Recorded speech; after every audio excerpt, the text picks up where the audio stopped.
latest from the White House. President Trump is laying some heavy accusations against the Obama administration this morning, claiming that it wiretapped Trump Tower and comparing it to Watergate. NBC News has not yet been able to verify these claims. Joining me now is Michigan Congressman Dan Kildee, a Democrat and a member of the House Financial Services Committee. Good afternoon to you. I don't know if you can hear me. I can't hear you in this moment, but I think we're going to patch things through. Can you talk about why you think the president is bringing this up now through these tweets? Well, it seems as though he's doing what he normally does, and that is trying to create some sort of a distraction from what the main news story is, and that is that the Attorney General of the United States went before a committee of the United States Senate and lied about his contacts with the Russian government. And so President Trump has this habit of making outrageous claims, in this case accusing a former president of a pretty serious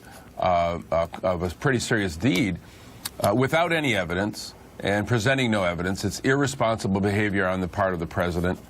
But I think it's a distraction, and you know, what we can't allow is for this to work. We have to focus. It's interesting that you brought up a distraction, because listen, we deal with this, you know, every day in this business, where if, you know, he tweets something, we have to decide, you know, on our side whether to talk about it, whether to bring it up, and quite often we haven't if we feel like it's a distraction. But in this case, the allegations are so explosive, and if there's any thread of truth to it, or frankly, if there was any kind of, you know, surveillance period, frankly, people want to know. So it's one of those things where we have to talk about it, you know? I think so. When the president makes this sort of a claim, absolutely, it's serious.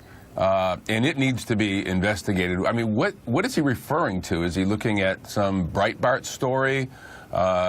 Where did he get this information? He is the president of the United States. He's not some sort of blogger trying to make a name for himself. What he says matters. And for some reason, he cannot get it into his head that he has to begin at some point in time to behave like an adult and be the president of the United States and not these outrageous, unfounded, unwarranted claims just in order to change the subject. It does need to be covered, no question about it.